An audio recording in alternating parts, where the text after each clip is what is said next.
Everyone, my self Krishna and मैं आप सभी का स्वागत करता हूं राइजिंग चैम्प्स में। तो आज मैं लेकर आया हूं प्रॉफिट एंड लॉस का टाइप नंबर 8 का कॉन्सेप्ट, जो कि बेस्ड ऑन होने वाला है एजम्पशन के ऊपर। देखिए, हर टॉपिक में कोई ना कोई कॉन्सेप्ट ऐसा जरूर होता है जिसके इक्वेशन, जिसका सोल्यूशन आपको एजम्पशन के थ्रू जो है सॉल्व करना होता है। तो प्रॉफिट एंड लॉस का टाइप नंबर 8 जो है वो उसी के ऊपर बेस्ड ऑन है। और हाँ, लेक्चर स्टार्ट करने के पहले आप अगर लेक्चर के प्रोसेस में कोई भी आपको डाउट आता है तो आप नीचे दिए गए नंबर पे आप हमें कांटेक्ट या फिर मैसेज कर सकते हैं, या फिर हम लोग की जो ऑनलाइन बैचेस चालू है, अगर आपको उसमें एडमिशन लेना है तो उसकी भी इंक्वायरी रिलेटेड आप मुझे मैसेज या फिर आप कॉल कर सकते हैं। तो आइए स्टार्ट करते हैं प्रॉफिट एंड लॉस का टाइप नंबर 8, जो कि बेस्ड ऑन होने वाला है एजम्पशंस के ऊपर। तो डायरेक्ट क्वेश्चन के ऊपर आते हैं। पहले बात तो इसका क्वेश्चन का स्ट्रक्चर समझते हैं कि क्वेश्चन का स्ट्रक्चर किस तरीके से दिया गया है। सबसे पहले तो दिया गया है कि एक शॉपकीपर ने अपने कुछ सामान को 20% के प्रॉफिट पे बेचा है, ठीक है, 20% के प्रॉफिट पे बेचा है। फिर if he had bought it at 10% मोर, इसका मतलब अगर उसने उस सामान को खरीद के लेकर आया होता 10% ज्यादा में एंड बेचा होता उसको 14 रुपीज मोर में, और ये दोनों चेंज करने के बाद, ये दोनों प्रोसेस करने के बाद जो उसको प्रॉफिट होता वो कितने का होता? 25% का होता। इन शॉर्ट, जो प्रॉफिट उसको पहले 20% का हो रहा है, अब प्रॉफिट उसको 25% का होता। कब? जब वो उसको 10% ज्यादा में खरीद के लेकर आता और 14 रुपीज ज्यादा में बेच देता। तो यहां पर मैंने कहा है कि ये जो टाइप है इसको हम लोग एजम्पशन से सॉल्व करने की कोशिश करते हैं। तो सबसे पहले क्या चीज करेंगे कि देखो, शॉपकीपर ने वो सामान जो है खरीद के लेकर आया। कितने में लेकर आया मुझे कोई आइडिया नहीं, तो मैं इधर 100 ले लेता हूँ कि सपोज वो शॉपकीपर ने उस सामान को 100 रुपीज में लेकर आया। अब उसको अगर 20% का प्रॉफिट हो रहा है, 20% का मुनाफा हो रहा है, तो आप बोलोगे सर इसको आप 120 रुपए में बेच दो ताकि आपको 20% का प्रॉफिट हो जाए। फिर उसके बाद पहला चेंज, सर यहाँ पर जो चेंज है वो क्या है कि आप 10% ज्यादा में खरीद के लेकर आओ। तो सबसे पहली चीज तो आप इसको 10% ज्यादा में खरीद के लेकर आओ। दैट मीन्स 100 रुपए की चीज को आप 110 रुपए में खरीदोगे, ठीक है। यहाँ से यहाँ जो प्रॉफिट हुआ ये तो आपको पता है 20% का, ठीक है। और फिर आप बोल रहे हो कि सर इसको 14 रुपीज मोर में बेच दो, तो आप यहाँ पे क्या बोलोगे कि यहाँ पे 134 या 124 लिख दूं क्या मैं? तो एक्चुअली वो गलत हो जाएगा। क्यों? क्योंकि देखो, जब आप इसको 10% ज्यादा में खरीद रहे हो 20% प्रॉफिट में, तो ये सारे के सारे परसेंटेज है, और ये जो 100 है वो एक यूनिट है, वो एक एजम्पशन है। तो एजम्पशन को आप ओरिजिनल वैल्यू से कंपेयर नहीं कर सकते। परसेंटेज जो होते हैं वो यूनिट में होता है, ओरिजिनल फॉर्म में नहीं होते, तो आप डायरेक्ट लिख सकते हो, बट कोई सी वैल्यू को आप डायरेक्टली कंपेयर नहीं कर सकते। बट कंपेयर करने के लिए मेरे पास एक डेटा है कि सर ओवरऑल प्रॉफिट 25% का हुआ है, मतलब 110 रुपए के ऊपर आपको 25% का जो होगा वो प्रॉफिट होगा। तो प्रॉफिट कितने का? अब 25% यानी कि हाफ का हाफ, 110 का हाफ होता है 55, और 55 का हाफ कितना होता है? 27.5। तो इसको मैं बेचूंगा 137.5 में, ठीक है, 137.5 में। अब देखो, ये इस क्वेश्चन में ये जो 14 रुपीज दिया है वो क्या है? वो दिया है सर पहले के एसपी में और अभी के एसपी में 14 रुपीज का प्रॉफिट, 14 रुपीज का डिफरेंस होना चाहिए। जो एक्चुअली मुझे यहाँ पर जो कि डिफरेंस है वो दिख रहा है 17.5 रुपीज का। अब ये 17.5 रुपीज का डिफरेंस क्यों दिख रहा है? क्योंकि सर ये जो 100 है, कोई जरूरी थोड़ी ना कि मेरा एजम्पशन राइट हो। सर ये रॉन्ग भी तो हो सकता है, ये थोड़ा सा ऊपर थोड़ा सा नीचे भी तो हो सकता है। तो इसीलिए मेरा डिफरेंस अलग आ रहा है और क्वेश्चन में अलग दिया है। तो मैं इनको कंपेयर कैसे करूंगा? तो मैं बोलूंगा कि सर जो आपका सीपी है वो सीपी का आपने यूनिट कितना रखा, यूनिट बोल लो या एजम्पशन बोल लो, आपने सीपी का यूनिट कितना रखा है आपने। चलो सीपी नहीं, पहले मैं डिफरेंस लिख लेता हूँ। आपका एसपी का डिफरेंस कितना है? आप बोलोगे एसपी का सर डिफरेंस यूनिट में 17.5 है और ओरिजिनल कितना है? 14 है।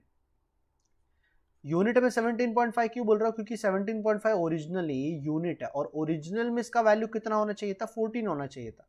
अब आप बोलोगे सर सीपी कितना है? सीपी के लिए हम लोग हमेशा यूनिट कितना रखते हैं? 100 रखते हैं। देखो सीपी मैंने 100 कितना, सीपी कितना लिया? 100 लिया, तो 100 की जगह पे मैं क्या वैल्यू रखना चाहिए था मुझे? मतलब जो चीज मुझे 100 रखते हुए 17.5 मिला, या आप इसको ऐसे भी लिख सकते हो सर 100 लिखने पे आपको 17.5 मिला है। अगर 17.5 मिला है तो सर क्या ऐसा रखूं मैं वैल्यू कि मुझे यहाँ पर 14 मिले, ठीक है ना। ये दोनों भी क्या है? आपके सीपी है, और ये दोनों भी क्या है? आपका डिफरेंस है।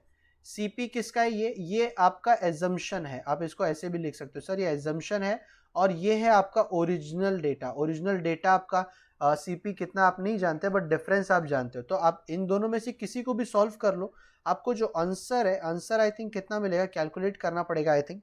तो x का वैल्यू कितना मिल जाएगा आपको, 100 इंटू 14 डिवाइड बाय 17.5। अगर मैं इसका 100 अगर निकाल दूँ, चलो मैं यहाँ पे थोड़ा सा इसको कवर कर लेता हूँ, आप चाहिए तो ये वाला डेटा लिख लेना, ठीक है ना, ये वाला डेटा लिख लेना, इसको कवर कर लेता हूँ। तो ये 100 अगर मैंने पॉइंट हटा दिया इसका, तो ऊपर हो जाएगा एक 10 और ये हो जाएगा 175। 25 5 जा 25, 4 जा सॉरी 5 जा नहीं 7 जा 7 1 जा 7 2 जा 4 2 जा 8 एंड 8 10 जा 80 रुपीज़ आ गया आंसर। 80 रुपीज़ जो आ गया वो आपका क्या आ गया, ओरिजिनल सीपी। मतलब एक्चुअल इस शॉपकीपर की जो गुड का जो कॉस्ट प्राइस था वो 80 रुपीज़ था। अगर आपको क्रॉस चेक करना है तो आप क्रॉस चेक भी कर सकते हो कि सर 80 रुपये के सामान का 20% का प्रॉफिट मतलब 16 रुपीज़ मतलब 96। सर 10% ज़्यादा में खरीद के लेकर आओगे, दैट मीन्स 88 में खरीद के लेकर आओगे आप और बेचोगे 25% के प्रॉफिट पे, तो इसका 25% जो होता है वो 22 होता है, मतलब 110 में बेचोगे। तो देखो यहाँ पे क्लियर कट आपको 14 रुपीज़ का जो है डिफरेंस नजर आ रहा है। इसका मतलब ऑप्शन नंबर ए जो है वो मेरा राइट आंसर है। ठीक है, चलो पहले क्वेश्चन को काफ़ी अच्छे से हम लोग ने एक्सप्लेन किया, अच्छे से समझा आराम से। अब कुछ क्वेश्चनों को इसके थोड़ा सा स्पीड में जाने की कोशिश करते हैं, फटाफट सॉल्व करने की कोशिश करते हैं। किसी सामान को रमेश ने खरीदा है समथिंग रुपीज में, मैं 100 ही लिखूंगा क्योंकि आप जानते हो एजम्पशन करना है, और प्रॉफिट कितना कमा रहा है वो 10% का, मतलब 110 में बेचूंगा मैं। अगर उसने 10% कम में खरीदा होता, यानी कि 100 की जगह पे 90 में खरीदा होता, क्योंकि 100 का 10% 10 होता है, और 15 रुपए में ज्यादा में बेचा होता, 15 रुपए ज्यादा में बेचा होता, मतलब क्या कि यहाँ पर आप 15 प्लस तो नहीं लिख सकते क्योंकि ओरिजिनल डेटा नहीं है, ये आपका एजम्पशन है। और तब आपको क्या होता, 25% का मुनाफा होता। अभी 25% का मुनाफा मतलब 90 का हाफ होता है 45, और 45 का हाफ कितना होता है 22.5। तो आप इसको बोलोगे कि ये हो जाएगा 112.5 रुपीज। ठीक है, अब आप बोलोगे सर क्लियर कट मुझे यहाँ पर 2.5 का डिफरेंस नजर आ रहा है, जो कि क्वेश्चन के हिसाब से 15 होना चाहिए था।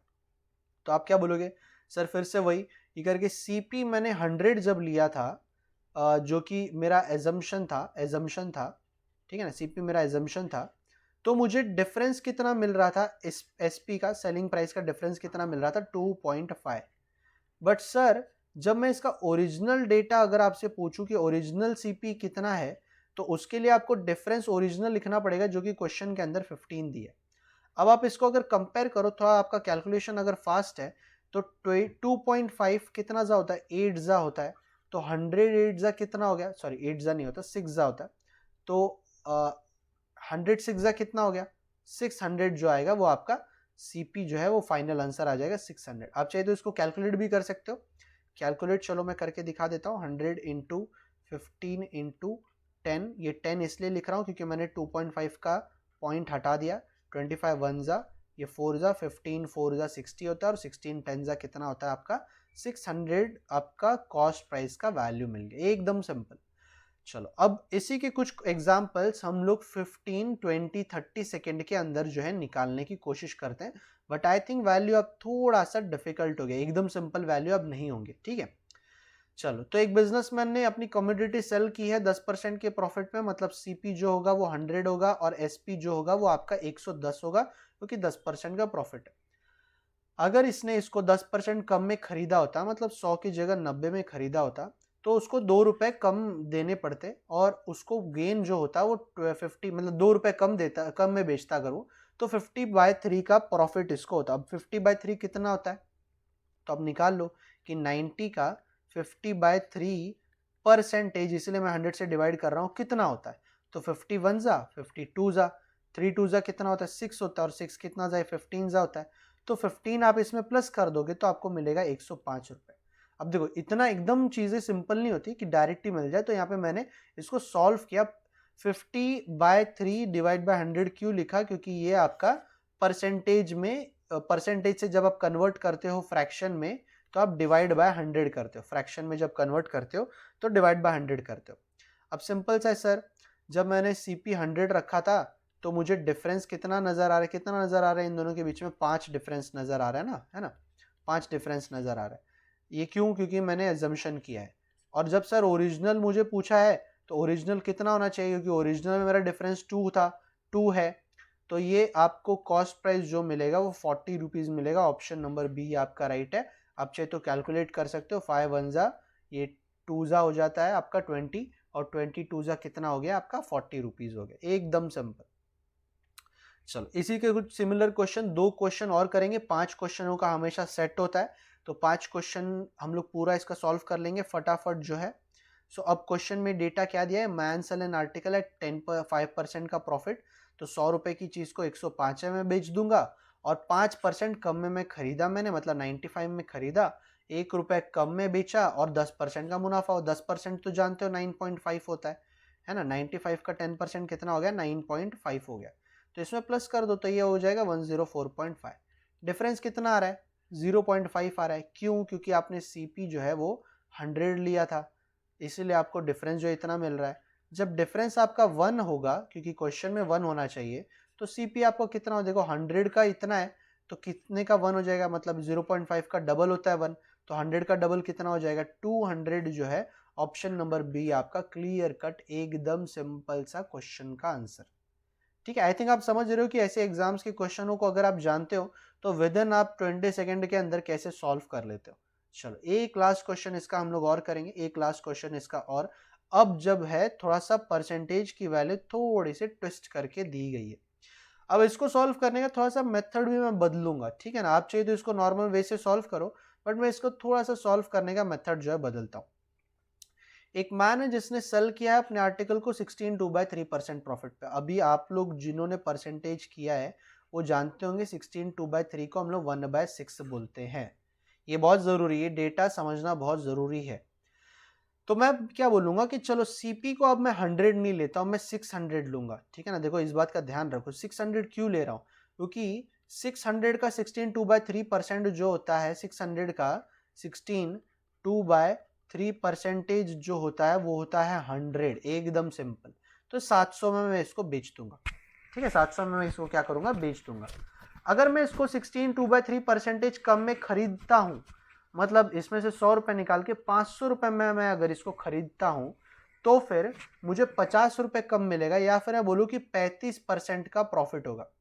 अभी 500 का 35% कितना होता है? आई थिंक निकालना इतना भी डिफिकल्ट तो बिल्कुल नहीं होना चाहिए। 0 0 कट, और 35 फाइजा कितना होता है? 175 होता है। दैट मीन्स 675 जो आ जाएगा वो आपका आंसर आ जाएगा, ठीक है। अब क्लियर कट देखो, यहाँ पर आपको जो है डिफरेंस नजर आ रहा है सर 75 रुपीज का, सॉरी 25 रुपीज का आपको डिफरेंस नजर आ रहा है। क्यों? क्योंकि सर आपने सीपी को 100 लिया था, इसीलिए आपको जो डिफरेंस है वो आपको 25 नजर आ रहा है। बट एक्चुअल डिफरेंस कितना होना चाहिए सर? 50 होना चाहिए था। तो 50 के लिए मुझे सीपी क्या रखना पड़ेगा? तो सॉरी ये 100 नहीं है, 100 नहीं है, 600 है। यहाँ पे ध्यान रखना, 600 लिया है अपने आप सीपी इस बार। तो 25 का डबल होता है 50, तो 600 का डबल कितना हो जाएगा? 1200 रुपए हो जाएगा। 1200 भी जो आएगा वो इसका ऑप्शन आ जाएगा। देखो आप यहाँ पर 100 भी ले सकते थे, ये आखिरी क्वेश्चन है, अच्छी तरह समझो कि यहाँ पे 100 भी ले सकते थे, बट 100 लेने पे प्रॉब्लम क्या है ना कि इसका जो वैल्यू है वो थोड़ा कॉम्प्लिकेटेड हो जाता है। ये आपका 116.6666 आता है ना, क्योंकि 16.66 का मतलब 16 2/3 का मतलब 16.66 होता है ना, तो कंपेयर करना थोड़ा डिफिकल्ट हो जाता। तो इसीलिए मैंने बेटर क्या किया कि ऐसी वैल्यू ली जिस वैल्यू को ये परसेंटेज से बड़ा मैं इजीली कंपेयर कर पाऊँ। जैसे 1/6 होता है, तो 1/6 प्रॉफिट है, तो ये 7/6 हो जाएगा। दैट मीन्स 6 जो है वो आपका सीपी है, और 7 जो है वो आपका एसपी है। तो इसको लिए मैंने 600 और 700 यहाँ पर जो है मेंशन किया, इसीलिए। तो यहाँ पर ध्यान रखना, हमेशा एजम्पशन जो है 100 से शुरू नहीं होता, डिपेंड करता है कि परसेंटेज किस फॉर्म में दिया है, ताकि आप वैल्यू को इजीली जो है लिख पाओ, ठीक है। अगर कुछ भी डाउट रहेगा तो आप जरूर पूछना। फिलहाल ये कॉन्सेप्ट जो है मैं यहाँ पे कंप्लीट करता हूँ। नेक्स्ट लेक्चर में नए कॉन्सेप्ट सीखेंगे। तभी तक के लिए सभी को take care and bye bye. अगर आपको हमारा ये वीडियो पसंद आया है तो प्लीज हमारे चैनल को ज्यादा से ज्यादा शेयर करिए, लाइक करिए, एंड मोस्ट इंपॉर्टेंट सब्सक्राइब करना ना भूलिए। तो मिलते हैं अगले वीडियो में। तब तक के लिए take care and good bye.